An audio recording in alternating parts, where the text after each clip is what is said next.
가지고 나눠주실 텐데 우리 한 목소리 한번 다 같이 크게 읽고 우리 사모님 나오실 때 우리 큰 박수로 환영해 주시면 감사하겠습니다.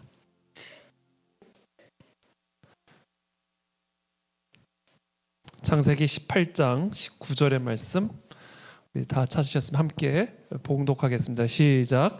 내가 그로 그 자식과 권속에게 명하여 여호와의 도를 지켜 의와 공도를 행하게 하려고 그를 택하였나니 이는 나 여호와가 아브라함에게 대하여 말한 일을 이루려 함이니라. 아멘. 우리 박인경 사모님 나오실 때 우리 큰 박수로 환영해 주시면 감사하겠습니다.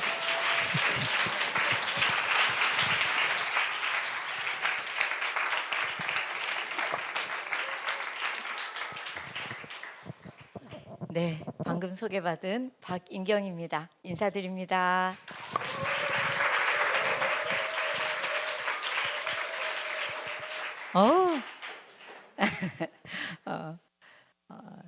오늘 절대 한 번 들으면 잊을 수 없는 이름, 그 안에 진리교회 와서 여러 성도님들을 만나 뵙게 되어서 정말 기쁘고 또 영광입니다. 저는 오늘 제 나름대로는 짧은 시간 동안 여러분들에게 하나님이 원하시는 부모의 역할, 부모가 배워야 하는 것은 무엇인지 3회에 걸쳐서 말씀드리고자 합니다. 오늘은 특별히 아까 말씀하신 대로 자녀를 바라보는 눈길에 대해서 자녀를 바라보는 부모의 눈길, 눈에도 길이 있다는 거죠. 어떤 길로 바라볼 것인지에 대해서 오늘 안내해 드리고자 합니다. 여기 부모님들이 많이 계실 텐데요. 만약에 나는 아직 아이가 없다, 결혼을 하지 않았다 하는 분들은 아까 그 제목을 약간 다음 세대를 바라보는 뭐 교사의 눈길이라든가 재직의 눈길이라든가 또는 뭐 교육자의 눈길이라든가 이런 식으로 대입을 해서 들으시면 더 좋겠다 하는 생각을 해봅니다. 부모 역할 어려우시죠? 안 어려우세요? 어려우시죠? 네. 그런데 이를 어째요? 이제 장수 세대가 되어서 너무 오래 살다 보니까 내 앞에서 내 자녀가 늙어가는 것까지도 보아야 하는 그런 세대가 되었어요. 그래서 옛날에는 너무 일찍 죽었거든요. 좀 이따 제가 제 나이를 들통낼 것이지만 정말 옛날에는 50대가 많지 않았어요. 50대가 되면 슬슬 돌아가시기 시작했어요. 마음에 하나도 안 와닿으시죠? 그래서 어땠냐 하면 내 아이를 키웠지만 내 아이가 어른이 되어서 부모가 되는 것까지 봤다 하면 어느샌가 또 그 연로하신 부모님은 돌아가시는. 근데 요새는 그렇지가 않아요. 너무 오랫동안 살면서 꼭 내 인생의 성적표와도 같은 내 자녀를 내 앞에서 늙어가고 살아가는 모습을 보게 되는 그런 장수 세대가 되어서 부모의 역할이 참 끝이 안 나고 쭉 계속이 되는 것을 볼 수 있습니다. 근데 이렇게 중요한 그 부모의 역할을 가르치는 곳이 많을까요? 별로 없을까요? 별로 없어요.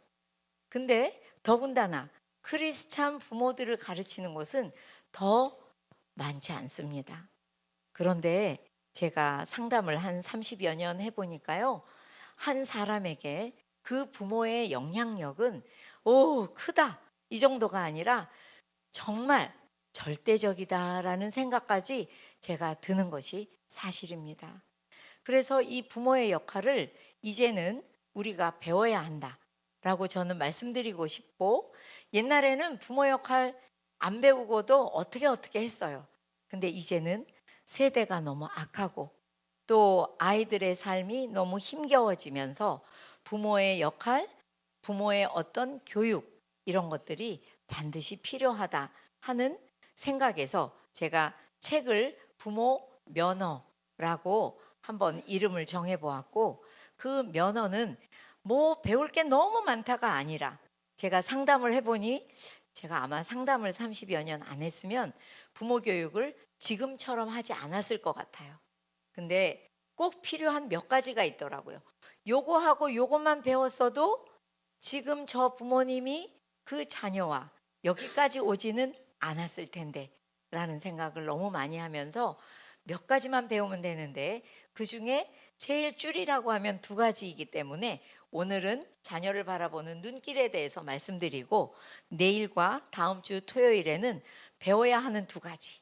하나는 의사소통 기술, 말이죠. 또 하나는 뭘까요? 내가 어떻게 내 자녀에게 하나님과 살아있는 교제를 하게 할 것인가 하는 것을 세 번째 시간에는 안내해 드리고자 합니다. 제가 모든 부모 교육을 시작할 때 처음 하는 말이 바라봄의 중요성이에요. 바라봄의 중요성. 이건 뭐냐 하면 아이들이 응애하고 태어나서 아직 아무것도 모를 것 같을 때 그때 오죽하면 태덩어리다 뭐 핏덩어리다 이런 표현도 쓰잖아요. 그죠?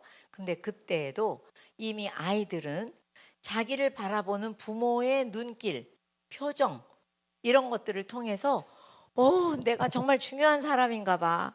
나만 보면 너무너무 웃으시고 나를 너무 귀중하게 여기시면서 얘기하잖아? 이런 느낌을 느끼면서 아이들이 그 부모의 눈길을 통해서 아, 나는 이런 사람이구나 라고 자기를 정의해 간다는 거예요. 그런 생각 많이 못 해보셨죠? 우리 그 안에 진리교회는 제가 오늘 잠깐 그냥 앉아 있는데도 여러분들이 얼마나 하나님이 기뻐하시는 모습으로 훈련받으시고 사시는지가 느껴져서 제가 되게 기뻤어요. 근데 여러분 많은 교회의 성도들이 내 아이가 어렸을 때 부모의 얼굴, 표정, 눈길을 보면서 내가 아무리 예쁜 짓을 해도 웃지 않아. 아무리 어떤 짓을 해도 나에게 집중하지 않아. 내가 그렇게 중요한 사람이 아닌가 봐 라고 정의하기도 해요. 그러니까 정말 부모님들이 자녀를 어떤 눈으로 바라볼 것인가 하는 것은 너무 중요한데 제가 학교나 이제 넌 크리스찬 모임을 많이 가야 할 때가 있었어요. 그때 어머님들이 항상 저한테 이렇게 얘기해요. 선생님, 저는요 우리 애만 보면요 화가 나가지고요 견딜 수가 없어요. 막 왜 이렇게 화가 나는지요 단점만 보이고요, 단점을 고쳐주려고 하다 보니까 걔가 막 저한테 짜증을 내고요, 그러니까 또 화가 나고요. 이런 얘기를 너무 많이 듣습니다. 여러분들은 어떠세요? 단점부터 보게 되세요? 장점부터 보게 되세요? 난 단점부터 먼저 보게 된다. 나도 모르게. 헉, 목사님 이 교회는 없어요.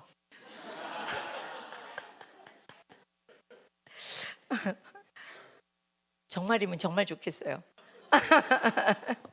제가 상담을 하도 오래 했더니 부모님들을 이렇게 약간 알고 있다고 제가 느끼나 봐요. 그죠?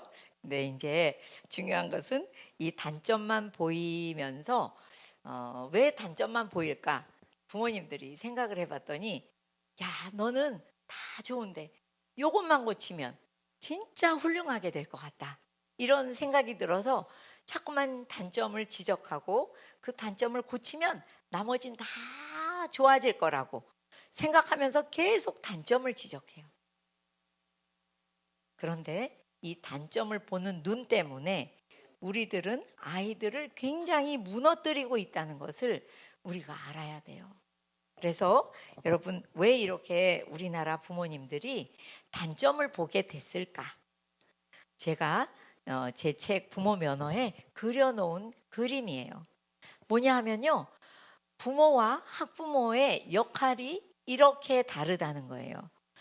부모의 역할은 굉장히 넓고 광범위해요.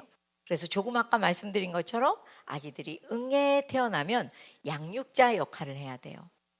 그 양육자 역할이 굉장히 중요한데 생애 초기 이 역할이 너무 중요한데 우리나라 분들에게 우리나라에서 교육을 안 시키기 때문에 생애 초기가 얼마나 중요한지 부모님들이 하나도 몰라요. 교육학을 배운 사람조차도 그걸 자꾸만 잊어버려요.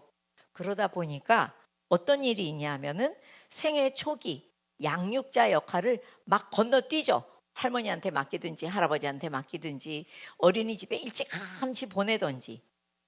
아마 여기도 옛날에 그랬던 분이 계실지도 몰라요.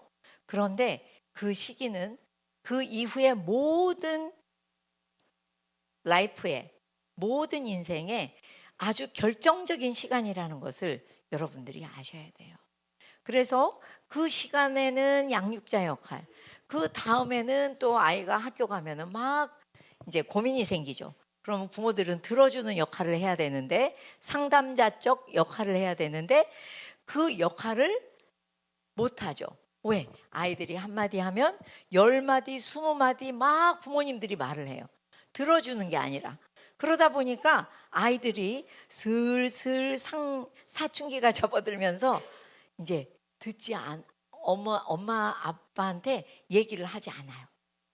얘기 안 하는 게 낫겠다 생각을 하죠. 왜? 내 얘기를 들어달라고 했던 말인데 엄마 아버지한테서 홍수와 같이 쏟아지는, 폭포처럼 쏟아지는 많은 말을 들어야 되기 때문에 힘이 들어서 얘기하지 않아요. 상담자 역할도 필요하고요.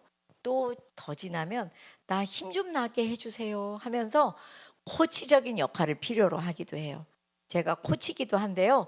저기 히딩크 코치 같이 말고 뭔가 스포츠 코치 말고 실제로 라이프 코치들은 해야 되는 일이 힘을 주는 거예요. 응원자 역할. 그게 부모 역할 중에서도 있어요.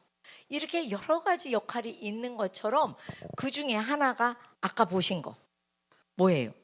네, 학부모 역할. 그 많은 역할 중에 하나가 학부모 역할이에요.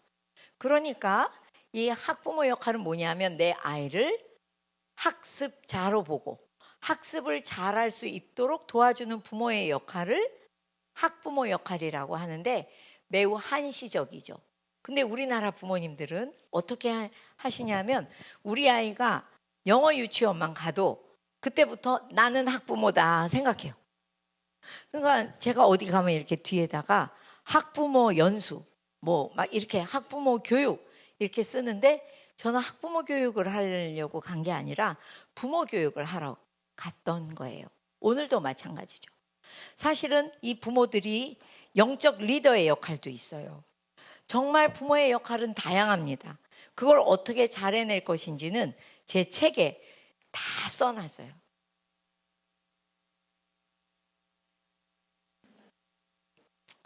제 인생을 갈아서 넣었는데 13,500원밖에 안 해. 원래 15,000원인데 저기 교보에서 막 깎아주면서 딴 데도 깎아주니까 13,500원. 그러니까 여러분 과자 봉지 2봉지 값이에요. 그죠? 그러니까 꼭 사서 보세요. 제가 조금만 나이가 젊었으면 3권으로 썼을 거예요. 아까 목사님 말씀하신 것처럼 1학기, 2학기, 3학기 나누어서 썼을 거예요. 제 친구들은 다 나눠 쓰라고 그랬지만 제가 이제 20개월 있으면 70살이에요. 근데 그거를 만약에 3책으로 나눠서 쓰면 지금도 쓰고 있을 거예요.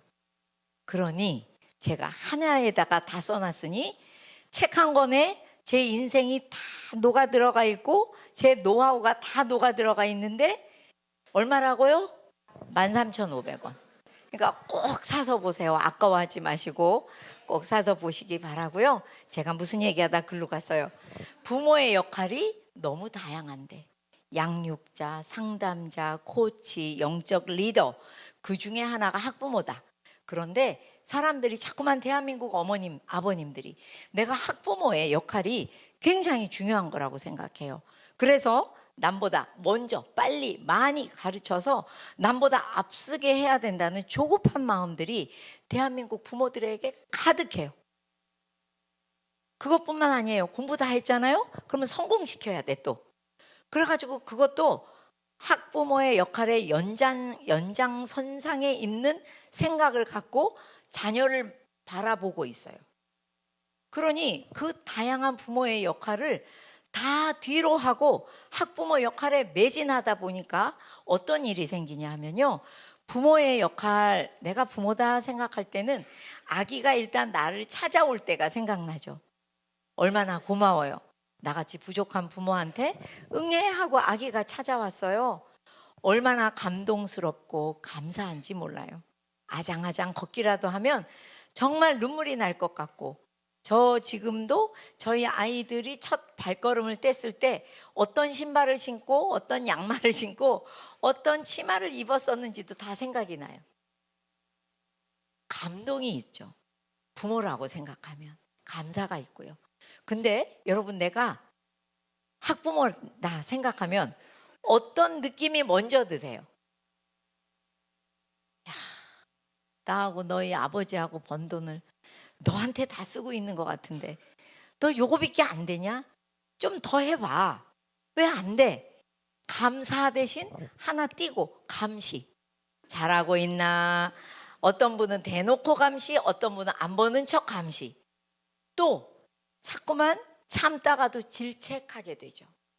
이게 내가 부모라고 생각을 할 때와 내가 어느 순간부터 학부모라고 생각할 때 그 자세가 매우 달라요. 그리고 매우 혼란스러워지기 시작해요. 저는 어떻게 말씀드리냐 하면, 내가 학부모 역할을 잘 하기 위해서라도 부모의 역할을 잘 해야 된다. 부모의 역할은 그러면 이렇게 다양하다는데 어우 힘들어서 그 다양한 역할을 어떻게 배워서 하지? 생각하시겠지만, 우리는 항상 하나님께 돌아가면 하나님이 극진하게 써놓으신 그 성경 말씀에 우리는 어떻게 부모 역할을 해야 되는지 다 써놓으셨어요. 그래서 조금 헤매고 힘들 때마다 우리는 하나님의 관점으로 돌아갈 겁니다. 자, 아까 읽으신 건데요. 여기는 새 번역으로 한번 써봤어요. 한번 다 같이 읽어봐 주시죠. 시작.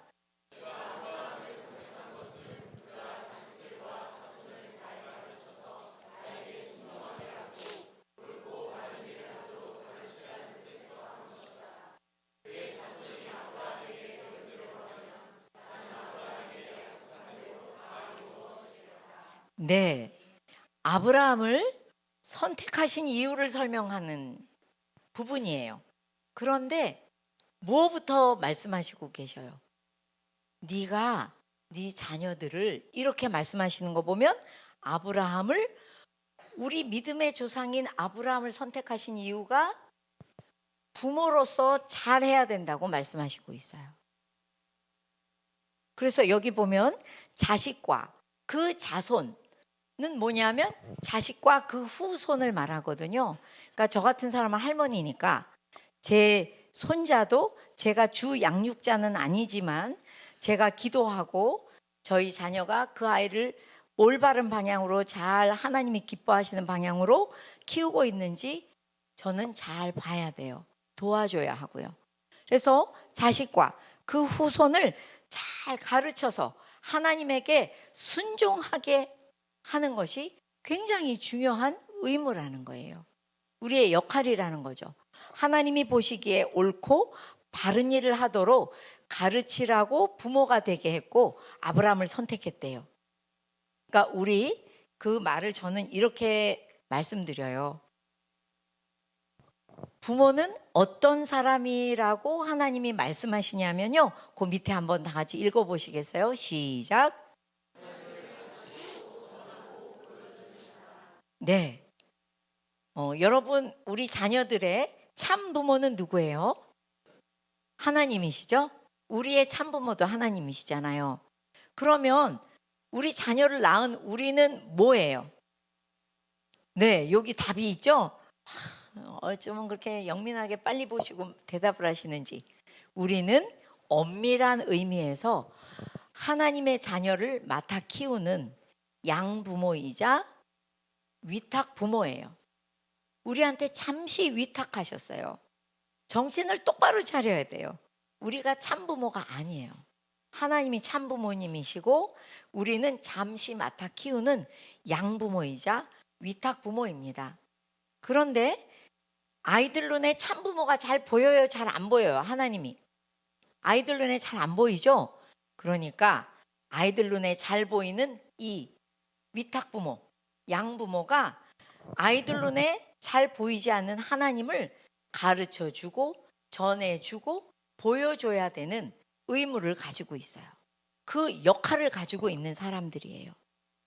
여러분, 여기서 부모의 어떤 자녀 양육의 출발점이 여기서 시작하면 길을 안 잃어버리시는데요.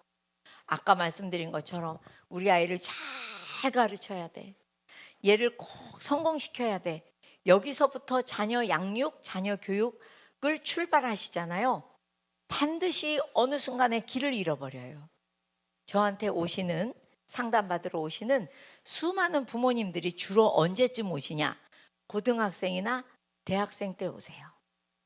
왜 그러냐 하면 초, 중 때 요새 애들은 사춘기가 오거든요. 이때 그냥 그 사춘기를 겪을 만큼 여유를 주지 않아요. 그 아이들의 마음을 돌보지 않아요. 그렇다가 얘네들이 힘이 좀 생기면 고등학교, 대학교 가서 얼마나 힘을 행사하면서 부모 앞에 마음대로 사는지 몰라요. 왜? 그동안 너무 눌렸어가지고 이제 내가 가라는 대학교 갔다. 내가 알아서 할 거야. 그런 다음에는 사춘기가 오기 시작하는데 초, 중 때 사춘기가 올 때보다 할 수 있는 일이 엄청 많아요. 자, 여기 미성년자는 귀를 가리세요. 누가 귀 좀 막아주세요. 애들이 대학에 들어가잖아요. 할 수 있는 사춘기 반항이 처음에 하는 일이 아이를 가질 수도 있고 아이를 베게 할 수도 있는 거예요. 그거부터 시작해요. 제 친구는 대학생들만 주로 코칭을 해요. 근데 저더러 맨날 하잖아요. 내가 왜 이걸 시작했는지 모르겠다. 옛날 대학생은 안 그랬는데 지금 대학생은 완전히 야생마야. 왜 그러겠어요? 어렸을 때 고민했어야 될 때 고민을 안 한 거예요. 못 한 거죠. 하나님을 가르쳐주고 전해주고 보여줘야 되는, 여기서부터 출발을 해야 되는데 애를 잘 가르쳐야 된다는 것에 집중을 해 있다 보니까 어느 순간 이러면 잘 될 것 같았는데, 교회도 다녔었는데 공부도 열심히 했는데 얘가 왜 이러지? 선생님, 제가 암만 해도 길을 잃어버린 것 같아요. 어디서부터 길을 잃어버렸는지 모르겠어요. 거의 다 크리스찬 부모들이에요. 세상 부모하고 되게 비슷하게 키우시는 거죠. 그래서 여러분, 우리는 먼저 꼭 잊지 말아야 할 것이, 나는 하나님을 가르쳐주고 전해주고 보여주는 부모의 역할이 가장 중요한 역할이다 라는 것을 잊지 않으시면 이제 길 잃어버릴 염려가 매우 줄어든다고 저는 말씀드리고 싶어요. 그러면 부모는 하나님 보시기에 그렇게 하는 사람인데, 그러면 자녀들은 뭐 하는 아이들인가? 걔네들은 어떤 눈으로 하나님을 바라보고 계신가? 한번 읽어봐 주시죠. 시작.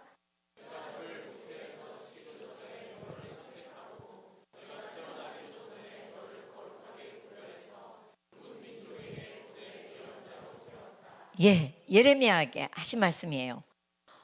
태어나기도 전에 사람은 못할 일인데 하나님은 하시죠. 선택도 그때 이미 하셨고 거룩하게 구별도 미리 하셨대요. 그래가지고 이 땅에 태어날 때는 이 땅 위에 어떠한 일에 세우신다는 거예요. 한 자녀를, 한 사람을.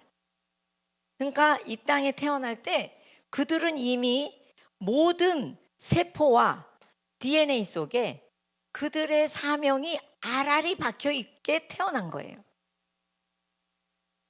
왜 우리들이 그 안에 진리교회에서는 그런 얘기 안 하시겠지만 많은 부모님들이 이렇게 얘기하거든요. 야, 너는 그렇게 공부 안 해가지고 이 다음에 뭐 해 먹고 살 거야? 응? 잘 일하시는 군고구마 장사할 거야? 뭐 할 거야? 왜 그렇게 공부를 안 해? 이렇게 말씀 많이 하시거든요. 아이들이 뭘 해서 밥 먹을까 걱정하는 부모들이 대한민국엔 너무 많아요. 그런데 걔네들은요, 할 일이 있어서 이 땅에 태어난 아이들이에요. 아멘이시죠? 정말 할 일이 있습니다. 우리가 지우개 하나를 만들어도요, 이 지우개 쓸데 있어서 만들었잖아요. 하나님이 우리를 또 우리 자녀를 만드실 때 그 아이들이 어떠한 일에 세우기 위해서 이 땅에 만들어 태어나게 하신 분이에요, 하나님이. 그러니까 이 아이들은 사명자예요. 아멘이세요?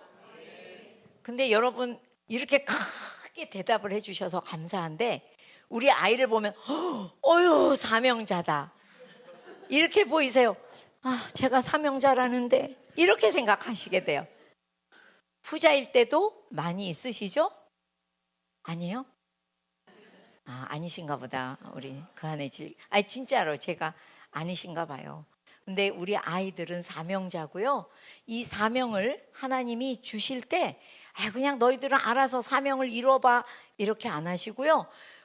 그 사람이 이룰 바로 그 사명에 필요한 장점과 잠재 능력을 주어서 이 땅에 내보내세요. 너무 감사하죠? 지치지 않고 막 힘이 나서 70할머니가 이 금요일 날 밤까지 우리 집에서 먼 그 안에 진리교회까지 막 너무 기뻐서 오게 만드는 그건 뭐냐면, 하나님이 사명을 주실 때 그 사명을 이룰 장점과 잠재 능력을 주셔요. 그래서 뭔가 항상 기쁨으로 하고 싶은 일이 있어서 그 길을 따라가다 보면은 그 길에 사명이 있다는 거예요. 근데 많은 부모님들이 아이들이 막 좋아하는 걸 하고 싶어 할 때 그거 돈 안 돼, 그거 하지 말고 저거 해 이러면서 갑자기 애들을 뚝뚝 꺾죠. 아이들은 원래 이쪽으로 커야 되는데 하나님이 그쪽으로 보내셨는데 이걸 뚝뚝 꺾어요. 정말 열정이 없어지는 가장 큰 이유예요. 여러분, 우리 아이들이 사명을 이룰 장점과 잠재 능력을 받았다고 하면 많은 분들이 잠재 능력과 장점은 뭘 말하는 거예요? 구체적으로 물으세요. 가르쳐 드릴게요. 자기가, 그 아이가 좋아하는 거, 잘하는 거, 아직 잘 못해 근데 잘하고 싶어 하는 거, 이거를 잠재 능력 또는 장점이라고 할 수 있어요. 뭐라고요? 그 아이가 좋아하는 거, 잘하는 거, 잘하고 싶어 하는 거. 요 잘하고 싶어 하는 거 열심히 메어 달리면 부모님들이 뭐라고 하세요? 야, 그거 잘하지도 못하는데 왜 그렇게 그걸 하려고 그래? 시간 아까워 죽겠네. 막 이러시거든요. 그런데 알고 보면 아직 잘하지도 못하는데 그걸 끝까지 붙잡고 있다는 건 그 아이에게 뭐가 있다는 거예요? 열정과 끈기가 있다는 거예요. 실제로 성공 심리학에 대해서 지구상에서 제일 연구를 많이 한 사람은 엔젤라 더크워스라는 사람이에요. 여자분이에요. 근데 이분이 성공 심리학에 대해서 끈질기게 수많은 연구를 하다 보니 한계를 알게 됐대요. 성공하는 사람들한테는 딱 하나의 공통점이 있더래요. 뭘 것 같아요? 그릿이라는 책에 나와 있는데 끈기라는 거예요. 그 사람이 가지고 있는 재능이 아니라 그 사람이 가지고 있는 이 뭐죠? IQ, 머리가 좋으냐 아니냐가 아니라 그 사람이 금수저로 태어났냐 아니냐, 상황과 환경이 아니라 그 사람이 가진 끈기더래요. 그러니까 이 엔젤라 더크와스가 뭐라 그러냐면, 근데 이 끈기라는 건 열정이 없이는 절대로 안 생기는 게 끈기다. 그러니까 이 열정은 어떻게 생기냐? 부모들이요, 정신을 차려라. 애가 좋아하고 잘하고 잘하지 못하지만 끈질기게 하고 싶어 하는 것, 그것을 하게 할 때 아이들은 열정과 끈기가 나온다는 거예요. 그래서 결국은 성공으로 가게 돼 있다. 그분은 그렇게 이야기하세요. 저는 이제 이 생각이 저는 맞다고 생각하는데, 하나님의 사명은 조금만 다른 말로 말하면 하나님이 우리의 자녀들에게 이 땅 위에서 하는 성공이라고 생각해요. 하나님이 바라는 한 아이의 이 땅에서의 성공이 곧 사실은 사명이에요. 우리 부모들이 아이들을 성공시키고 싶어 하지만 그거는 굉장히 위험할 때가 많고요. 하나님이 그 아이를 성공시키고 싶어 하세요. 이 땅에서. 그게 알고 보면 사명이에요. 그래서 꼭 목사님, 전도사님 이런 분들만 생각하지 마시고 그 분들을 모두 합하여 이 땅 위에서 하나님이 그 사람에게 하게 하고 싶어 하시는 그 일, 그 사명은 아이들의 장점과 잠재 능력을 발견해 주시고, 발견을 한 다음에 또 이러시면 안 돼요. 그래도 또 그건 어떻게 잘하네. 말을 하는 거예요? 속으로 생각하시는 거예요? 속으로.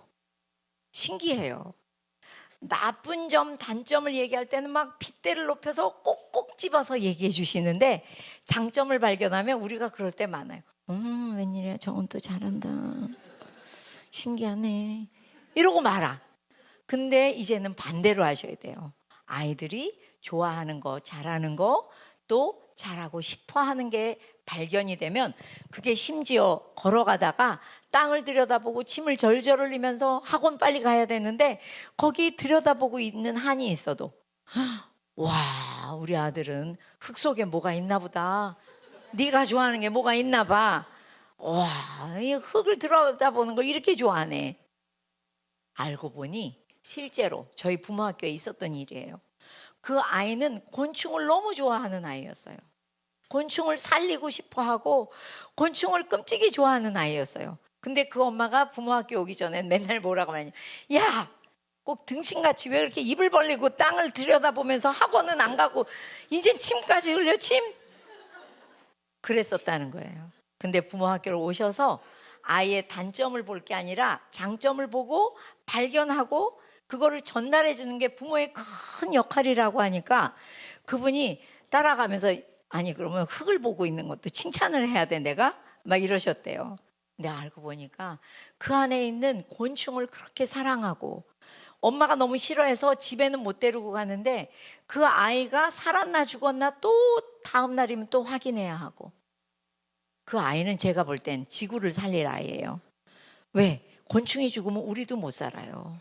곤충이 살아야 결국엔 맨 위에 있는 우리가 살 수 있거든요.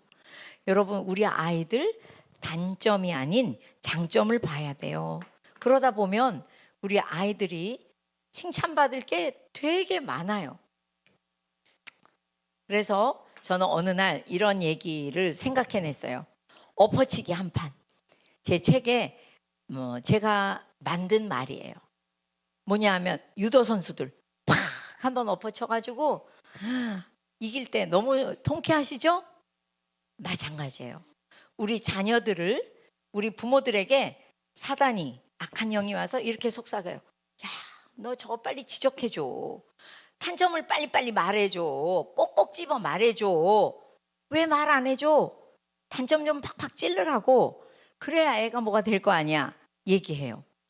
그래서 사단의 음성을 들었는지 어쨌는지 우리는 계속 단점을 지적하고 있을 때가 많은데 하나님은 아니에요. 야, 그건 내가 만들었다? 내 사명자야. 잘 찾으면 좋은 점이 얼마나 많은데 왜 맨날 단점만 봐?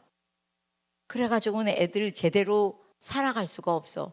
부디 그 약점을 살짝만 뒤집어 봐.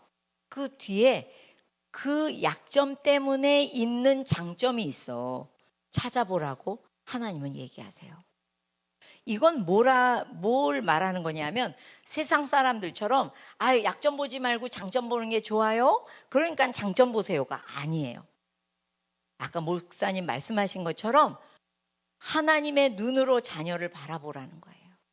하나님이 만들 때부터 그 아이의 사명을 이룰 장점과 잠재 능력을 다 주었으니까 제발 그거를 찾아서 아이한테 전달해 주라는 거예요.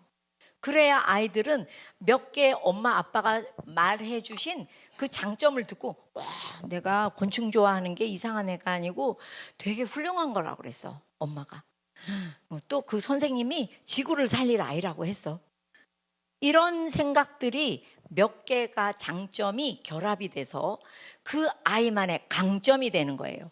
강점은 장점과 달라요. 누구와 비교해서 뛰어난 점을 강점이라고 하는데 강점은 보통 엄마들은 자꾸만 성적을 비교해서 뛰어나야 강점이라고 생각해요. 그렇지가 않아요. 하버드대 토드 로즈 교수님이 뭐라고 얘기했냐면요. 제발 아이들 성적 가지고 이 아이가 뭘 잘할 수 있는 아이인가 생각하지 말라. 왜? 그 아이가 되게 잘하는 것과 그 아이가 제일 못하는 것을 합산해서 평균 낸 것이 석차죠. 그러니까 그 토드 로즈 교수가 하는 말이 한 사람이 무엇을 참 잘하는지를 설명할 때 가장 마땅하지 않은 자료가 있으니 석차요 평균이라는 거예요. 절대 제발 그렇게 하지 말라고. 정말 그분은 피가 터지게 그 얘기 하다가 이제 평균의 종말이라는 책을 썼어요. 그거 읽으면 처음부터 너무 두꺼워서 힘들지만 읽기가 속이 다 시원해. 속이 평균이 얼마나 위험한지를 너무 자세히 써놓으셨어요. 그러니까 여러분 평균과 석차를 가지고 애를 뭘 잘하는지 판단하기 시작하면 여러분들은 조금 있다가 아주 조금 있다가 길을 잃어요. 내 아이의 참 사명을 찾아낼 장점을 절대 발견하기 어려우실 거예요. 그러니 밥 잘 먹는 것부터 시작해서 그냥 뭐든지 잘한다 싶으면 그거를 전달해 주세요. 아유, 제가 좀 이따가 잘 전달해 드릴게요. 예를 들어서. 그래서 아까 말씀드린 것처럼 저는 한번 사단의 괴계를 엎어치고 하나님의 자녀들이니 하나님의 사명자이니까 얘 약점 뒤에는 어떤 장점이 있는지 발견해 보자. 그런 부모가 되자. 단점에 집중하지 말고 장점에 집중하는 부모가 돼보자는 거예요. 그래서 여러분 제가 얼마나 실수했는지 또 얘기를 해드려야 여러분들이 힘이 나시죠. 그죠? 저 여자는 처음부터 잘했던 것 같다 생각하시면 재미가 하나도 없으시잖아요. 그래서 저희 큰딸한테 한 실수를 이제 대한민국에 다니면서 다 얘기를 해서 걔가 참 싫어할 것 같은데 워낙에 당당한 사람이기 때문에 저희 큰딸이요. 아무 문제 없대요. 괜찮대요. 그래서 열심히 걔 얘기를 하고 있어요. 저희 큰딸을 딱 낳았어요. 시집가서. 허니문 베이비야. 그러니까 뭐 부모가 뭔지도 모르는 사람이 갑자기 부모가 된 거죠. 아이를 낳았어요. 여자아이예요. 딸이야. 여자아이니까 딸이죠. 근데 문제는 생긴 것도 예쁘장하고 아주 키도 큰 게 잘생겼어요. 근데 이를 어쩌면 좋아요? 남자보다 더 남자 같아. 제가 걔를 이길 수가 없는 거예요. 고집이 얼마나 세고 얼마나 원하는 게 많은지 아마 여기 계신 분들 중에도 자녀가 그런 자녀가 있을 거예요. 걔는 지금이 학교 갈 시간이에요. 근데 잠이 와? 그러면 절대로 자야 돼. 그래가지고 늦둥이 동생이 하나 있는데 언니를 깨우러 가서 언니 일어나야 돼 이러다가 맨날 발로 걷어차가지고 애가 붕 떠가지고 막 애가 정말 다시는 언니 깨우러 안 가는 거 있죠. 여러분들은 어떻게 생각할지 모르겠는데 정말 저한테 너무 힘든 일이었어요. 뿐만 아니에요. 공부를 안 하네요. 그래서 숙제만이라도 하자 그랬더니 처음에는 그런다고 했지만 밤늦게까지 동네에서 놀다가 밤늦게 들어와가지고 막 졸면서 개발세발하든가 아침에 밥 먹으면서 두자 극적 하다가 가든가 아니면은 그냥 가서 친구 걸 막 베끼든가 아니면 숙제 해갔어요. 근데 자기 친구가 벌 받으러 숙제 안 해서 나가서 저 뒤에 아싸 나 저기 나가야겠다 얼른 집어넣고 선생님 저도 숙제 안 했어요. 그래서 이리 와 손년이 이리 와. 그래가지고 이제 맞아. 그리고 뒤로 보내요. 그러면은 친구가 있으니까 너무 좋아. 저 뒤에서 계속 떠들어요. 그러니까 선생님이 또 가만히 있어요. 야 너희 둘 문 열고 나가. 복도로 나가. 아싸 나가란다. 나가고 싶었는데 너무 잘 됐다. 얘들아 그걸 배우면 안 돼요. 아싸 그러면서 또 나가는 거예요. 그러다 거기서도 떠들면 때로는 토끼띠도 뛰었대. 저 같은 범생이들은 왜 범생인지 아세요? 겁이 많아. 그래서 선생님한테 찍히는 게 싫어서도 범생이에요. 근데 저 같은 범생이한테 그런 애가 태어날 줄은 꿈에도 몰랐어요. 그러니까 지금 이렇게 얘기하다 보니까 여러분들이 별로 크게 생각하시는 것 같지 않은데 저는 매일 울었어요. 저희 늦둥이가 그러는데 언니가 학교 간다고 문을 닫고 나가면 문도 살살 안 닫아. 꽝 닫고 나가거든요. 그럼 이제 그부터 제가 운대요. 제가 그렇게 울면 저희 막내가 하나님 앞에 자기가 결심을 했대. 나는 우리 엄마를 울리지 않을 거야. 우리 언니가 너무 울려가지고 진짜 미워 죽겠어. 이렇게 하고 컸대요. 그때 걔는 또 너무 모범생이야. 저같이 걔는 그래요. 근데 하여튼 큰아이가 이렇게 자라다 보니까 제가 매일 울고 하나님 제가 암만 해도 바보를 낳았던지 아니면 뭐 이상한 애를 낳았나 봐요. 맨날 울며 기도하니까 하나님이 하루는 제 귀에 들리게 이렇게 얘기하셨어요. 내가 만들었거든. 근데 걔 좋은 점을 모르겠어요. 그랬더니 찾아봐. 너는 물건은 잘 찾잖아. 왜 그걸 못 찾지? 그런 얘기를 하셨는데 제가 갑자기 생각해 보니까 걔 단점이 정말 단점일까? 이런 생각이 들었어요.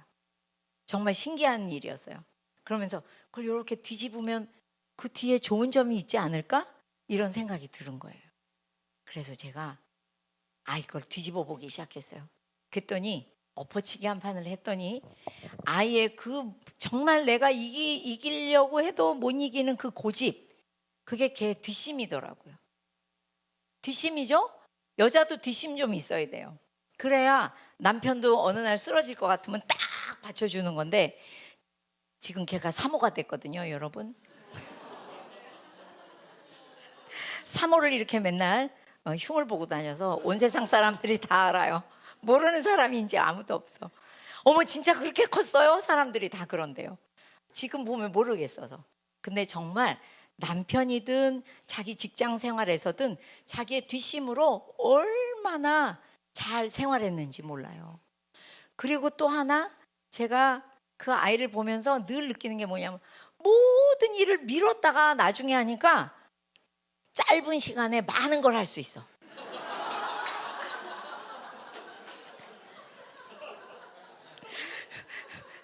그러니까 제가 옛날에는 넌 왜 이렇게 게을러? 막 처음부터 해야 되는데 왜 안 해? 이랬던 것이 그 장점으로 보려고 하니까 얘는 어쨌거나 짧은 시간 안에 많은 걸 빨리 할 수가 있네. 분명히 장점이죠? 왜 대답 안 하세요? 장점이잖아요. 질질 오래 끌고 하는 사람보다 장점이에요. 근데 제가 또 공부를 해보니까 이 운의 잔해 공부를 해보니 운회들이 항상 뭐든지 놀다가 행복한 마음이 충만할 때 짧은 시간 안에 집중하면 영재성이 나온다는 걸 제가 알았어요. 그러니까 걔는 약간 운해가 매우 발달한 애거든요. 그러니까 얘기를 비교해서 해드리면 이래요. 좌뇌들은 2시간을 주면서 얼른 숙제해라. 그러면 2시간 남았는데 숙제하래. 얼른 하자. 얼른 하고 놀아야지. 이렇게 생각해요. 그래서 숙제를 해. 근데 그러다 보면 이제 2시간 내내 숙제를 해. 근데 이제 옆에서 운애가 보고 항상 뭐라고 할까요? 저희 큰애가 저희 작은애를 보고 뭐라고 할까요? 저는 빙신. 아니 뭘 2시간이나 남았는데 벌써 숙제를 시작해. 마음이 행복해야 되니까 일단 놀아야지. 1시간 반을 신나게 놀고 매우 지친 눈과 행복한 마음을 들고 집중해서 30분을 숙제하는 거예요. 운애들이 그래요. 근데 정말 그때 아이들이 집중력과 영재성이 나오는 게 사실이에요. 근데 그거를 제가 그때는 몰라서 게을러 이러다가 그나마 그걸 좋은 점으로 보려니까 짧은 시간에 많은 걸 할 수 있구나 막 이러면서 칭찬을 했죠. 이렇게 몇 가지 칭찬을, 그러니까 단점을 약점을 뒤집어 보니 장점이 있더라는 거예요. 그래서 그거를 속으로만 생각하면 된다고요? 안 된다고요? 안 되고 말을 해줘야 되잖아요. 그래서 제가 말해줬어요. 예은아, 엄마가 참 옛날에는 너의 단점만 봐서 얼마나 네가 힘들었을까. 근데 네 단점을 뒤집으니까 너는 고집도 세고 엄마를 이겨먹지만 정말 뒷심이 좋은 아이야. 그랬더니 우리 아이가 왜 이러지? 우리 엄마 왜 이러지? 이런 얼굴이었어요. 그리고 또 하나 있어. 너는 정말 짧은 시간 안에 많은 걸 할 수 있어. 그랬더니 저희 아이가 이랬어요. 푸하하 막 웃는 거예요, 자기도. 그러면서 제가 마지막에 이랬어요. 우리나라 사람들은 자기가 원하는 게 뭔지 몰라서 참 살기가 힘들어. 엄마도 상담해 보면 사람들이 자기가 원하는 게 뭔지 모른다. 근데 너는 언제 어디서 뭘 물어봐도 네가 원하는 게 뭔지 명확하게 알고 있는 거. 그것도 또 굉장히 훌륭한 점이야. 엄마가 여태까지 너의 훌륭한 점을 안 보고 그 뒤에 있는 약점만 본 거를 정말 회개했고 너한테 정말 잘못했다고 말하고 싶어.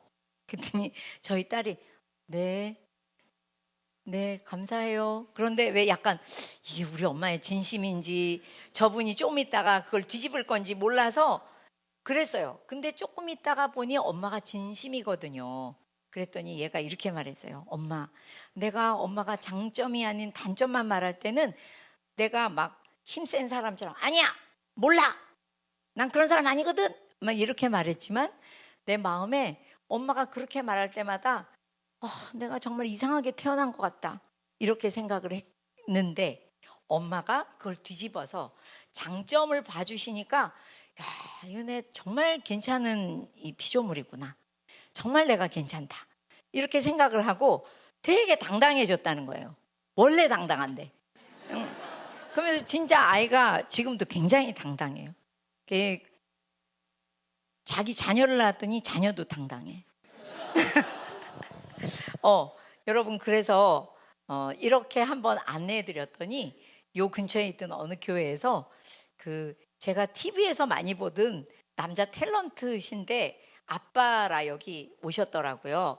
근데 그분이 갑자기 손을 들고 할 말이 있대요. 그래서 하시라고 그랬더니 선생님 제가 여태까지 진짜 아이 장점을 발견하기 너무 어려웠는데 오늘부로 선생님의 가르침을 받아서 오늘부로 나는 장점을 정말 잘 볼 것 같대요.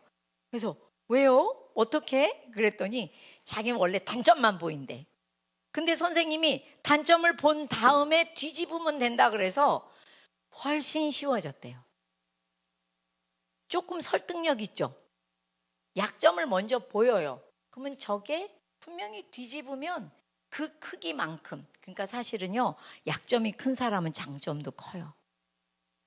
굉장히 숫기가 없고 조심조심하는 사람들 보면 그 아이를 기를 때 어머님 아버님들이 되게 답답해 하시거든요. 얘 왜 이러냐고 하시고. 근데 알고 보면요, 그 자녀가 자라면서 큰 실수하는 건 거의 볼 수 없어요. 분명히 차분한 사람들은 어딘가 막 열이 들떠 있는 굉장히 뭐라 그래야 될까요? 마음의 에너지가 많아서 크게 말하고 나서서 말할 수 있고 이런 사람에 비해서 얼마든지 실수할 수 있는 그런 기회가 적다는 거예요. 여러 가지 장점을 찾으시면 한량없이 우리 아이들의 장점이 나온답니다. 찾아보실 거죠? 제가 이런 얘기하고 부모 훈련을 시켜드리는 아까 목사님 말씀하시는 3학기 훈련을 하다 보면 이런 분들이 계세요. 선생님 나 진짜 우리의 약점을 뒤집어 봐도 장점이 안 보여요. 어떻게 해요? 그러면 그런 분들은 다 나한테 오라 그래요. 내가 뒤집어 줄게. 정말 제 눈에는 보이는데 그 옛날에 이런 적도 있어요. 저희 집에 엘리베이터를 타면 금세 내려가잖아요. 근데 애들이 타는데 유난히 슬픈 얼굴로 타는 애들이 있어. 그냥 하루는 출근을 하는데 어떤 애가 남자애가 탔는데요. 한 1, 2학년 됐겠어요. 2학년쯤 됐을 것 같아요. 근데 얘가 얼굴에 엄마한테 혼났다 이렇게 써 있어요. 근데 시간을 보니까 지각이야. 분명히 제 시간에 가는 건 아니에요. 그러니까 뭐 혼났겠죠. 당연히. 그래가지고 이러고 있어요. 그래서 안녕? 그 2분, 3분 안에 빨리 엎어치기 한 판을 해주려고 먼저 말을 거는 거예요. 안녕? 그럼 네. 이렇게 인사해. 네. 학교 가나 보다. 네. 오, 조금 늦었나 보다. 대답 안 해. 그런데 늦었는데 지금 학교를 가고 있네? 너 참 대단하다. 늦었다고 안 가는 게 아니라 늦어도 가네? 진짜 대단하다 너. 갑자기 이래요. 애들 얼굴이. 이제 근데 1층에 왔어. 그럼 문이 열리잖아요. 안녕히 계세요. 나 거기 엘리베이터 안에 있으라는 거예요. 뭐야? 안녕히 계세요. 인사하고 신나게 뛰어가요. 2분, 3분이면 돼요. 시간이 없어서 못하는 게 아니고 우리 마음이 없어서 아이들의 힘없는 마음을 뒤집어 주지를 못하는 거예요. 그 아이도 분명히 늦었는데 학교 가고 있죠? 늦었지만. 그러면 늦었는데도 가는 그 아이를 칭찬해 줘야 맞다는 거예요. 그럴 때 아이들의 마음에 힘이 생긴다는 거죠. 요거는 그냥 언뜻 보세요. 제 책에 있는 건데요. 부모가 채워야 하는 자녀의 행복단지가 있다는 것을 30여 년 동안 상담을 해보니 알게 됐어요. 예외는 아무도 없더라고요. 뭐냐 하면요. 왜 우리 파스칼이 사람에게는 하나님만 채우실 수 있는 공간이 있다고 하시잖아요. 맞잖아요. 그죠? 그런데 부모들만이 채워줄 수 있는 자녀에게 행복단지도 있어요. 선생님이나 교회 와서 전도사님이 채워주는 것도 있지만 부모가 꼭 채워줘야 되는 행복단지를 사람들은 하나씩 들고 태어나요. 근데 이 행복단지를 부모가 그득히 채워줄 때, 즉 정서적 만족감을 줄 때 애들은 신기하게도요, 뭐든지 이지고잉이야. 할 수 있다고 생각해요. 그리고 자기가 뭘 잘못했잖아요. 그럼 이렇게 생각해. 뭐 나만 못했겠어? 내가 어려우면 딴 사람도 어렵겠지. 얼마나 쉬워요. 인생 살기가.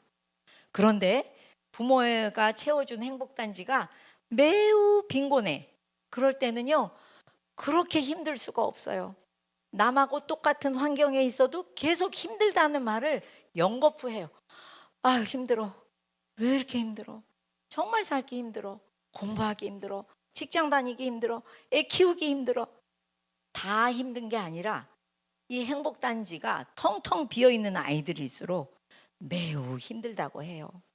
여러분, 우리는 아이들에게 이거는 글라서 박사가 한 얘기인데요. 뭐냐면 아이들이 어느 순간 너무 행복할 때, 자기의 욕구가 채워져서 너무 행복할 때, 그게 주로 부모님이 채워준 거면 더욱더 행복할 때 그걸 사진을 찰칵 찍어서 이 머릿속 행복 사진첩에 넣는다고 해요.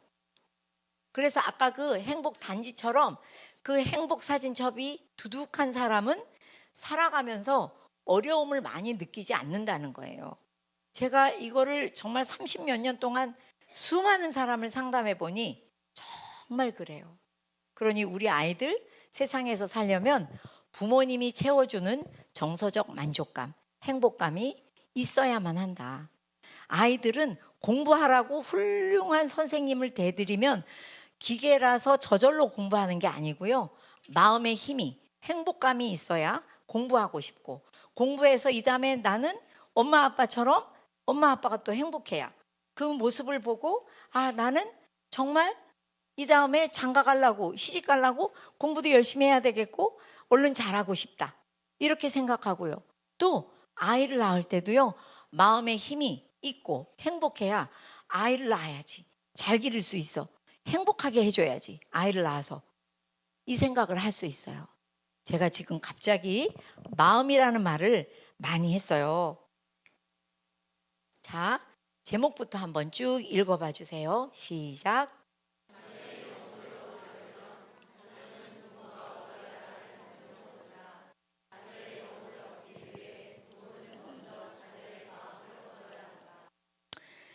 네, 자녀는 부모가 성공시켜야 할 한 영혼이 아니고요. 자녀는 부모가 얻어야 할 한 영혼이에요. 여러분들 중에 혹시라도 내 아이 손잡고 교회에 데려다 놨으니까 우리 목사님께서, 우리 전도사님께서 우리 아이의 영혼을 얻을 것이다 라고 생각하시면 아니에요. 성경에는 아까 아브라함한테도 자녀 얘기 먼저 하시는 거 보세요. 아이의 첫 번째 영적인 책임은 부모에게 있어요. 그래서 자녀는 부모가 얻어야 되는 영혼이에요. 그리고 또 하나, 이미 얻은 영혼이 아니에요. 우리 생각엔 아우, 얘 어릴 때 손잡고 교회에 데려다 놔서요, 얼마나 주일학교에 잘 다니는지 몰라요, 제가 이미 얻은 영혼입니다 라고 생각하시면 아니에요. 그렇지 않아요. 그 아이의 구원은 떼어놓은 당상이고 늙어 죽을 때까지 교회 다니면서 정말 하나님을 잘 믿을 거다. 그렇지 않아요. 이미 모든 통계가 얘기를 해주고 있어요. 그렇지 않다고. 그래서 어떤 신학대학원 교수님 두 분이 이 연구를 해보셨어요. 도대체 교회를 다니다 그만둔 아이들은 왜 그만뒀을까? 1위가 뭘까요? 아이들이 교회 다니다 교회 안 다니게 됐대요. 그 이유의 1위가 부모예요. 근데 2위하고 1위가 차이가 너무 많이 나서 그냥 1위가 이유라고 저는 생각해요. 2위부터는 이유라고 할 수가 없어요. 너무 차이가 많이 나서. 과반수 정도가 아니에요. 대부분 부모래요. 그러니까 나의 손을 붙잡고 교회에 데려다 준 부모가 집에 갔더니 교회 버전하고 집안 버전이 달라. 신앙의 버전이. 그래서 교회에서 집에 갈 때 벌써 저 문을 땅 닫을 때부터 그 아이들이 뭐라냐면 우리 엄마 아빠 표정이 달라진다. 교회 표정과 달라. 교회에서 하시던 말씀과 좀 달라. 자녀에게 매우 비신앙적인 얘기를 하고 아이들을 분명히 어떤 아이의 말처럼 교회에서 우리 전도사님이 나를 걸작품이라고 그랬는데요. 우리 엄만 저더러 바보 등신이래요. 제가 그 얘기를 듣고 뭐라고 했겠어요? 너는 어느 얘기를 믿니? 궁금해서요. 그때 걔가 뭐라고 말할게요? 전도사님은 다음 주에 또 오라고 좋은 말씀 해주시는 거고 우리 엄마는 엄마니까 맞겠죠 뭐 엄마 말이. 여러분들은 가슴 안 아파요? 저는 그 얘기 들을 때도 누가 칼을 푹 찌르는 것 같이 정말 아팠어요. 교회에서 목사님, 전도사님께서 하나님은 어떤 분이라고 하나님의 말씀은 이런 거라고 가르쳐 줬어요. 근데 집에 돌아갔더니 그렇게 안 사는 부모를 보고 아이들은 끊임없이 고뇌해요. 그러다가 교회 버전이 따로 있는 거고 집에 가면 원래 이렇게 사는 게 맞나 보다. 이렇게 결론을 내려요. 그러니까 부모의 모범이 없이는 아무리 교회에서 잘 가르쳐 주어도 아이들은 신앙의 길로 달려가기가 어려워요. 그 아이들은 부모가 얻어야 할 영혼이에요. 그러면 우리 애 다 컸는데요? 이렇게 말씀하실 분도 있어요. 다 컸어도 그 아이한테 정말 복음의 바톤이 넘겨졌는지 수시로 확인하셔야 돼요. 왜? 분명히 줬는데 떨어뜨릴 수도 있잖아요. 저는 첫째 딸은 사모고 둘째 딸은 전도사인데 지금은 모든 식구의 간부화. 이걸 전 절대 원하지 않았는데 이렇게 돼버렸어요. 그래서 저라도 간부가 안 되고 쫄자가 돼서 주의 종들의 종이 되어 살고 있어요. 걔네들을 매우 섬기며 그렇게 살고 있어요. 여러분, 제가 뭔 얘기하다 이렇게 또 옆으로 갔지? 뭐 얘기했어요?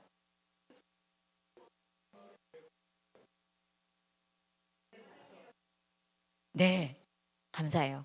저희 큰딸과 작은딸이 다 컸고 교육자지만 제가 지금도 이 잠잘 시간이 별로 없는 제가 지금도 일주일에 하루를 완전히 비워놓고 오전에는 그 큰딸이 주로 이제 저의 시간을 필요로 할 때가 많으니까요. 사모 모임에 갔다 올 수 있게 해줘요. 그럼 벌써 갔다 오면 영적으로 충만해져서 얼굴이 환해요.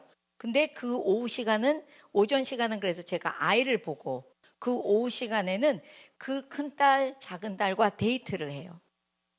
무슨 데이트? 시장 가는 데이트. 왜 그러냐면 시장도 꼭 가야 되니까.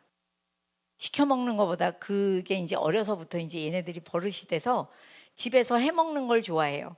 그러니까 걔네들을 데리고 이제 차를 타고 가면서 이번 주엔 어떤 말씀 묵상했는지, 어떤 은혜가 있었는지 카톡방에도 나누지만 정말 제일 은혜되는 걸 나누기도 하고요. 또 뭐 남편한테는 어떤 일이 있었는지, 교회에서 어떤 일이 있었는지 저 즐거운 얘기도 하고요. 그러면서 오다가 반드시 만난 걸 사줘요, 제가. 그래서 저와 함께 있었던 시간이 정말 은혜롭고 행복한 시간을 만들어주는 것을 이 나이가 되도록 아직도 해요. 왜?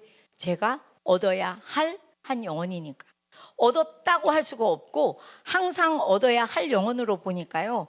그 노력을 어느 날 얘가 시집을 갔으니까, 어느 날 얘가 전도사가 됐으니까 딱 끝인다는 것은 제가 볼 땐 매우 위험한 일이에요. 얻어야 할 한 영혼으로 보셔야 합니다. 그런데 문제는 이 아이들의 영혼을 내가 얻어야 되는데요. 이 영혼이 그냥 안 얻어져요. 그러니까 이 영혼이라는 게 이런 거잖아요. 아이를 영혼을 얻으려면 교회 가거라 그런다고 교회 가고 성경 읽어라 한다고 그 영혼이 얻어지는 게 아니에요. 정말 살아계신 하나님을 만나는 것을 가르쳐주고 또 내가 어렸을 때 가르쳐준 것을 지금도 잘하고 있는지. 그러니까 저희 큰딸 아까 얘기한 그 아이는 지금 뱃속에도 아기가 있고 태어난 아기도 18개월이에요. 그러니까 쩔쩔매다 보면 하루에 한 번도 성경을 못 보는 거예요. 그러면 이제 나머지 두 식구인 그 저와 막내딸이 말씀 묵상하고 은혜 듬뿍 받은 거, 기도 응답 받은 거, 뭐 기도한 거 이런 거를 카톡방에 올려요. 그러면 걔가 말씀을 묵상한 것을 올려야 되는데 못 읽었다. 그러면 그때라도 자기가 말씀을 읽고 제목만이라도 올리는 거예요. 근데 그런 것들이 그 아이한테 큰 도움이 된대요. 제가 왜 안 했냐고 야단치진 않아요. 그러나 그 아이가 힘을 낼 수 있도록 영적으로 도와주는 건데 이 영혼을 얻으려면 뭐가 기본에 깔려야 되냐? 마음을 얻어야 돼요. 마음을 얻는다는 건 뭐냐면요. 그 마음이 내가 감동을 시켰냐는 거예요. 여러분 왜 어느 날부터 우리나라에 물건을 팔 때 고객 만족의 시대라는 말이 나왔고 좀 지나니까 고객 감동의 시대가 나왔죠. 고객 감동의 시대라는 건 뭐냐면 주머니를 열어 물건을 하나 살려도 내 마음을 감동시켜야 돼요. 이제는 초개인화 시대가 됐기 때문에 내가 원하는 극도로 디테일한 것까지 만족을 시켜야 나는 그거를 사는 거예요. 무한 경쟁이죠. 마찬가지예요. 부모들도 자녀의 영혼을 얻으려면요, 걔네들 마음부터 감동시켜야 돼요. 그냥 걔네들대로 이 닦아? 왜 안 닦았지? 이 닦으라니까 계속 통제 언어. 아기 때부터 세수해. 왜 세수 안 하지? 세수하라고. 세수했어? 계속 똑같은 통제 언어. 그러니까 제가 하도 엄마들이 쓰는 말을 사례로 받다 보니까 야, 이렇게 통제 언어 말고 마음 알아주는 말이 없구나, 즐겁게 해주는 말이 없구나 하는 걸 알게 됐어요. 여러분, 이 마음을 얻는다는 것은 아이들의 마음이 행복해서 부모와 좋은 관계를 맺는 걸 말해요. 하나님을 믿는 것도요, 아이들이 부모와 좋은 관계를 맺어야 그 좋은 관계를 건너서 하나님의 복음의 다리가 되어 하나님이 자녀들에게로 넘어가든 아이들이 부모를 통해서 하나님에게로 가든 우리는 복음의 다리가 돼야 돼요. 다리예요. 돼야 되는 게 아니라 우리는 복음의 다리예요. 근데 이 복음의 다리가 맨날 끊어져 있어. 형편없이 좁아. 형편없이 울퉁불퉁해. 그 길이로 애가 넘어갈 수가 없어요. 맨날 잘 교회 다니다가도 엄마 아빠가 하는 말 때문에 마음 상하고 막 그냥 애들이 공부에 계속 꽂혀 있는 부모님들 때문에 마음이 너무 많이 상해 있어요. 근데 우리는 그 아이들의 마음을 얻어서 그 아이들과 좋은 관계를 맺어서 그들의 영혼을 얻을 거예요. 이 마음이 얼마나 중요한 거길래 자꾸만 마음 얘기를 제가 할까요? 한번 읽어봐 주시죠. 시작.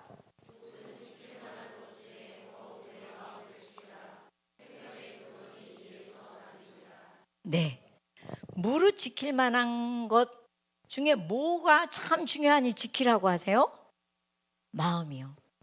근데 마음은 뭐래요? 생명의 근원이 나오는 것이래요.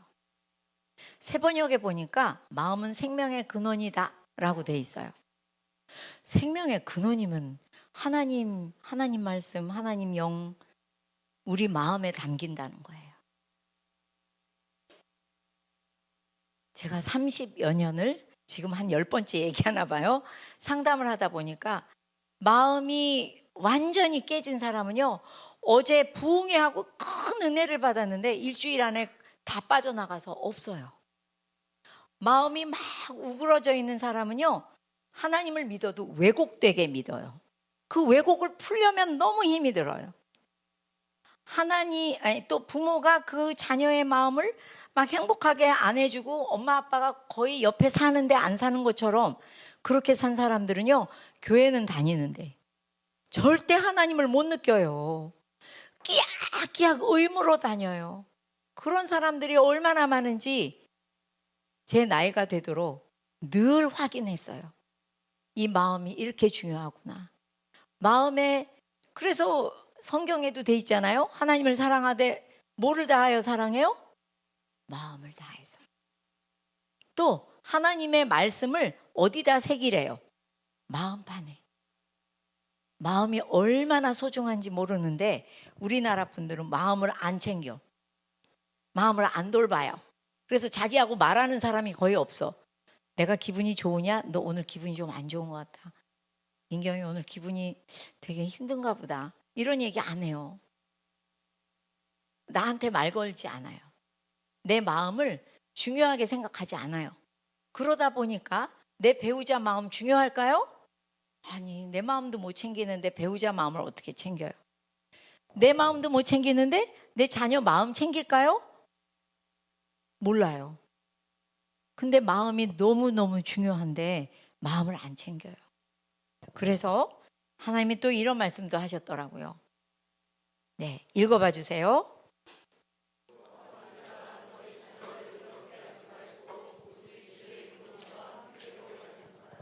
네. 제가 어느 날 이 말씀을 묵상하다가 하나님께서는 말씀의 순서도 되게 중요한데 주의 교훈과 훈계로 자녀를 양육하는 게 엄청 중요해서 맨 앞에 놓으셔야 맞는데 왜 맨 앞에 아비들아 너희 자녀를 노엽게 하지 말고 이 얘기가 왜 먼저 나왔을까? 기도하며 말씀을 묵상하며 또 찾아보며 제가 이 노엽게 한다는 말이 뭔가 봤더니 마음을 상하게 하지 말고라는 뜻이더라고요. 그러니까 하나님께서는 부모가 자녀의 마음을 상하게 해놓으면 거기에 그 마음에다가 아무리 하나님의 말씀을 심어도 뿌리 내리고 콩나물이 아니라 나무가 돼야 되는데 그렇게 자라지 않는다는 거예요. 그러니 부디 부모들이요 자녀들의 마음을 상하게 하지 말고 그 마음을 잘 돌봐서 부드러운 흙과 같이 된 자녀들의 마음에 하나님의 복음과 말씀을 심어야 그들이 뿌리를 내리고 거기에서 싹이 나고 나무가 되어 자란다는 것을 하나님은 말씀하시고 싶어 한다는 것을 느꼈어요. 여러분, 저는 서울 사람이라 잘은 몰라요. 말로만 들어서 알지만 만약에 밭이나 어떤 곳에 겨울 내내 딱딱해진 흙이 있어요. 그러면 그 흙에다 봄이 됐으니까 그냥 씨앗 심고 그 다음에 비료 주고 그러면 거기서 막 자라요? 아니죠? 그 딱딱한 흙에서는 살 수가 없어요.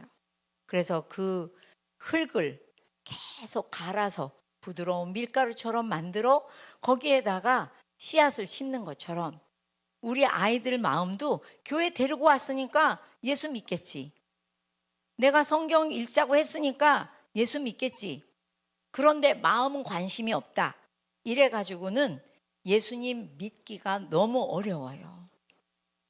영혼을 얻기가 어렵습니다. 자녀들의 마음을 얻어서 그들의 마음속에 항상 우리 아빠 정말 좋은 사람, 우리 엄마 정말 나를 위해서 노력하는 사람, 하나님을 위해서 애를 쓰시는 우리 엄마, 이게 자기 눈에 보일 때 마음이 감동해서 그 분들이 믿는 하나님을 따라 믿고 싶어지는 거예요.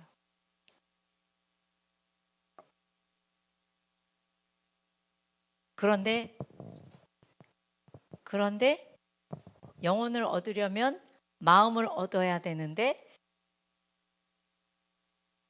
여기서 그냥 시간이 조금 가도 요 얘기는 하고 갈게요. 많은 교회들이 가정 예배를 우리 한번 다 해봅시다 하고 가정 예배를 딱 이제 합시다 하고 구호처럼 내걸고 또 방법도 가르쳐 드려요. 그런데 그래서 교인의 대다수가 가정 예배가 정착이 되냐? 정말 시작했다가 안 된 교회를 너무 많이 알고 있어요. 왜 그럴까요? 영혼을 얻으려면 마음을 얻어야 되는데요. 부모님들이 마음을 못 얻어서 그런 거예요. 갑자기 가정 예배 드리자고 하면서 이렇게 얘기하죠. 야, 너 그거 팬티야 바지야? 어우, 무슨 이렇게 짧은 바지를 입고 너 그러고 왜 이렇게 삐뚤어 앉아있어? 그게 누운 거야 앉은 거야? 똑바로 앉아. 너 왜 이렇게 늦게 와서 가정 예배라고 막 시간 어겨? 뭔가 마음을 얻어야 영혼을 얻는다는 생각 자체가 없으세요. 그러다 보니까 여기서 무너지게 되죠. 근데 여기서 어떤 관계가 있냐면 영혼을 얻으려면 마음을 얻어야 되고 마음을 얻으려면 부모의 말이 변해야 돼요. 가정예배 드리자고 할 때도 부모의 말이 변하지 않으면 애들한테 상처받게 줄 게 없어요. 왜 그러냐 하면은 제가 전문적인 의사소통 기술 훈련 강사예요. 이게 된 지는 저희 큰딸 때문이에요. 얘하고 살다 보니 제가 걔한테 막 이상한 말을 하고 제가 걔한테 이상한 말을 할 때마다 애는 부서지는 것 같고 이거 뭐가 대단히 잘못됐다. 하나님한테 기도할 때 하나님이 가르쳐 주셔서 배우게 된 PET라는 게 있어요. Parent Effectiveness Training이라는 거고 제 책에 써 있어요. 5장에 한번 잘 살펴보세요. 근데 그 의사소통을 전문적으로 가르치는 분들이 뭐라고 얘기하냐면은 이 부모들의 한참 자녀를 키울 때는 힘이 많대요. 그렇겠죠? 하나님이 대리적인 권위와 힘을 주셨으니까 힘이 많은데 그 PT를 만들어낸 토마스 고든 박사가 뭐라고 하냐면 근데 부모들이 그 힘을 가지고 꼭 애들한테 입으로 말로 잘못 사용을 해가지고 애들이 마음이 상하면서 굉장히 눈에 보기에 안 좋은 행동을 하기 시작한다는 거예요. 정서적으로 어려움을 겪거나 행동이 매우 문제가 많아지더라. 원래 그 토마스 고든 박사는 아이들을 상담하고 치료하는 분이었어요. 시카고 대학에서. 근데 아무리 잘 치유해서 집에 보내도 얘네들이 다시 안 좋아져서 오는 거예요. 그러니까 이분이 내가 상담을 잘하는 게 문제가 아니고 도대체 무엇 때문에 이렇게 아이들이 다시 올까? 연구해 보니 아까 말씀드린 것처럼 한참 아이들을 키울 때는 부모에게 힘이 더 많아요. 그러다 아이들이 18살쯤 되면은 부모와 자녀의 힘이 대등해. 그러다 이제 18살이 넘으면 부모의 힘은 점점 줄어들어요. 일괄적으로 쫙 힘이 있지 않기 때문에 아이들이 다 큰 다음에 내가 엄마 아버지한테 원수를 갚을 거다 하면서 다 커서 힘들게 하는 아이들이 그래서 있는 거예요. 부모를 이길 수 있는 나이가 있다는 거죠. 그러니까 그분 얘기는 뭐냐면 이 어릴 때부터 부모가 말로 힘을 잘 사용해야 이 아이들의 마음을 얻는다는 거예요. 그래서 여러분들한테 아까도 목사님께서 맛배기라고 말씀해 주셨잖아요. 그래서 영혼 얻으려면 마음을 얻어야 되고 관계가 좋으려면 부모의 말이 변해야 돼. 근데 말이 변하려면 일단 많은 부모님들이 저한테 물으세요. 선생님, 우리 애는 너무 의기소침해요. 어디 가서 지 의견도 하나 말을 못해요. 얘는 왜 이럴까요? 또 어떤 어머니들 얘는요 분노 조절 장애가 있나 봐요. 어디서 병명을 많이 들으셔서 병명으로 주로 얘기하세요. 근데 얘는요 화가 나는 걸 어떻게 컨트롤을 못해요. 얘 왜 이래요? 또 어떤 분들 얘 아직 어린데 우울증이 있는 것 같아요. 얘는 왜 그럴까요? 정말 많이 물어보세요. 그러면 저는 오은영 박사님처럼 한 사람 한 사람에게 다른 솔루션을 주진 않아요. 물론 상담존에서는 그렇게 하지만 분명히 부모님들은 교육으로 변할 수 있거든요. 그래서 뭐라고 얘기하게 되냐면 부모의 면허받지 않은 말이 그 아이에게 5년, 10년, 15년, 20년 쌓여서 지금의 그 아이가 된 겁니다. 그러니까 내 아이가 괜찮으면요, 부모의 말도 꽤 괜찮은 거예요. 그런데 내 아이한테 계속 문제가 눈에 띄어요. 그게 정서적인 문제일 수도 있고 행동의 문제일 수도 있죠. 그냥 놀기 좋아하는 거 이런 걸 말하는 건 아니에요. 뭔가 문제점이 있다고 생각이 들면 그건 정말 부모의 말부터 바뀌어야 돼요. 그래서 우리 부모님들한테 말을 가르쳐 드리다 보면 이런 게 있어요. 이게 정말 좋은 말인 줄 알고 했는데 그때 그 말은 절대 해서는 안 되는 말이 있는데 우린 그걸 모르는 거죠. 그건 이제 내일 가르쳐 드릴게요. 어떤 말은 해야 되는지, 어떤 말은 지금 할 때가 아닌지, 말을 들어야 할 때와 자녀의 말을 들어야 할 때와 부모가 말할 때가 따로 있다고 이야기해요. 그거를 내일 또 말씀드릴게요. 그래서 오늘 여러분들한테 여러 가지 말씀을 드렸지만 요거는 그럼 한번 얘기하고 갈까요? 3분 남았으니까 한번 해볼게요. 자녀 양육에는 우선 순위가 있어야 돼요. 이제 많은 사람들이 뭐 시간 사용이나 이런 것에 이 그림을 사용하고 있어요. 뭐냐 하면 커다란 돌이 있고 자그마한 돌들이 있고 모래가 있어요. 그런데 저 옆에 있는 그릇에다가 쏙 다 집어넣으려면 어느 거부터 넣어야 될까요? 그러면 제가 영화부 교사거든요. 근데 영화부 교사 이제 신입반 교사예요. 새 친구반 교사. 그러면 제가 이거를 이제 3주에 이 얘기를 하면 많은 분들이 저 A 그림처럼 말해요. 모래부터 넣어야 돼요. 근데 모래 넣잖아요. 그러면은 그 위에 작은 돌 넣잖아요. 그러면 큰 돌이 잘 안 들어가요. 그런데 신기하게 큰 돌 먼저 넣으면 어머 벌써 다 찬 것 같은데 이게 들어갈까? 하지만 작은 돌이 사이사이 들어가고요. 진짜 꽉 찼다 싶을 때 모래를 넣으면 모래도 또 다 들어가. 그래서 쏙 들어가는 건 큰 돌을 넣었을 때 그거부터 넣어야 된다는 거죠. 그거와 마찬가지로 보세요. 큰 돌은 우리 아이들 자녀 양육에 있어서 뭐냐면요, 하나님을 가르쳐 주는 거예요. 그게 가장 큰 돌이에요. 아주 어릴 때부터 하나님을 가르쳐 주셔야지 돼요. 이거를 먼저 집어넣잖아요. 그러면 애들은 이렇게 생각해요. 어우, 하나님 말씀하고 하나님 얘기를 엄마가 해주시고 내가 또 읽어보니까 나는 정말 중요한 사람이야. 예수님께서 대신 죽으실 만큼 사랑받는 사람이고 내가 그렇게 중요한 사람이야. 이게 기본적으로 있어요. 그러니까 저 큰 돌, 하나님을 알려주는 것부터 아이들에게 양육을 하기 시작하면요, 어떤 일이 일어나냐면 애들이 하나님에 대해서만 아는 게 아니라 자기에 대해서 알게 돼요. 굉장히 중요한 사람이라는 걸 알게 돼요. 이거는 나중에 보면 정말 큰 재산이죠.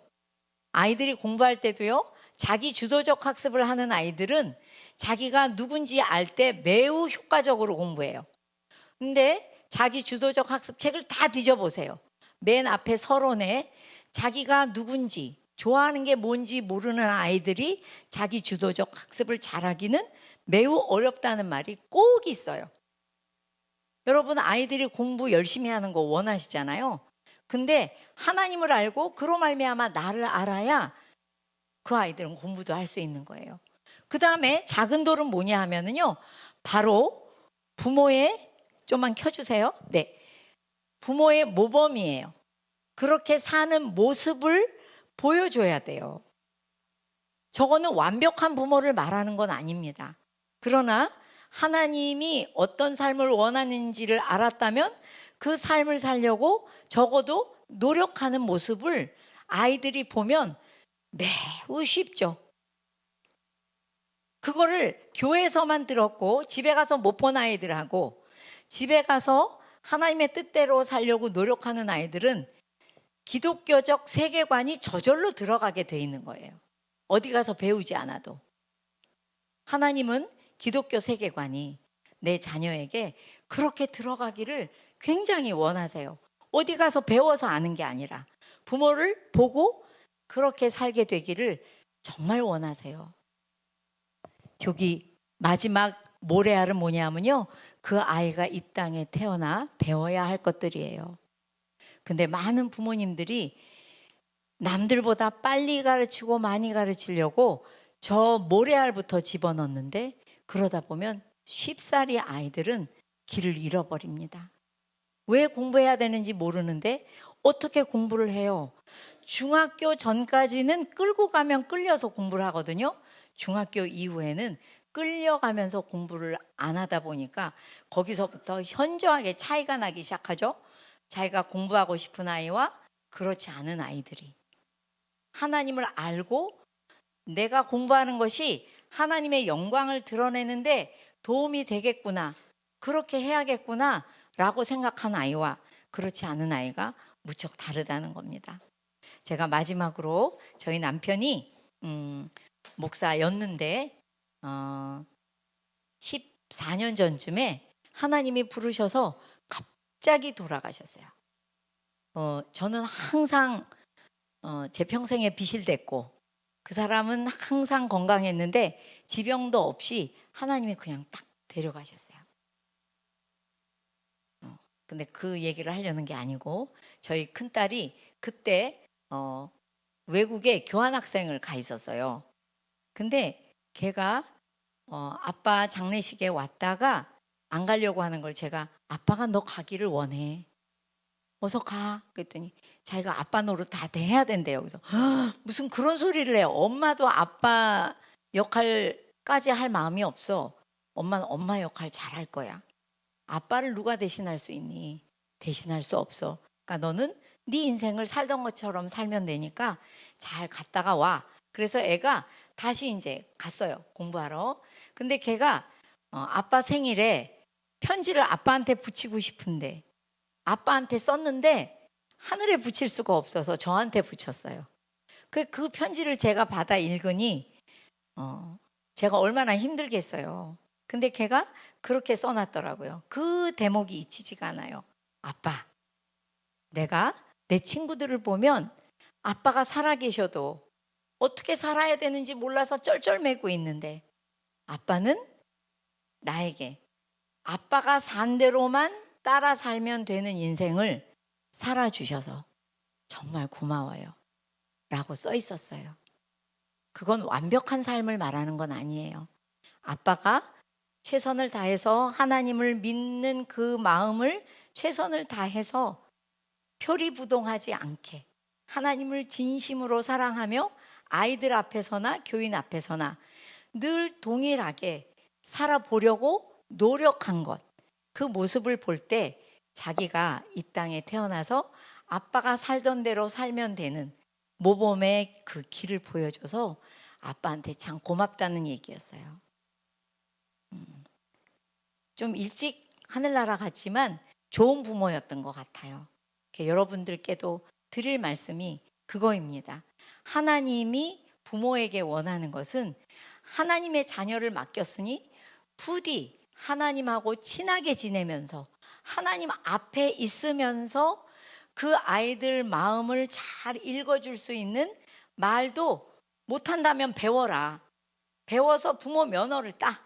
그래서 그들의 마음을 얻어서 결국엔 그들의 영혼을 얻어서 이 땅에서 하늘나라로 갈 때는 그 아이들의 품에서 나는 하나님의 사람을 남겼다라고 말할 수 있는 그런 부모가 되라고 하나님은 말씀하세요.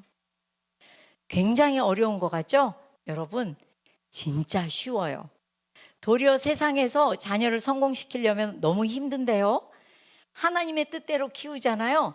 딱 그 말이 맞아요. 하나님이 주신 그 멍에가 너무 쉽고 가벼워요.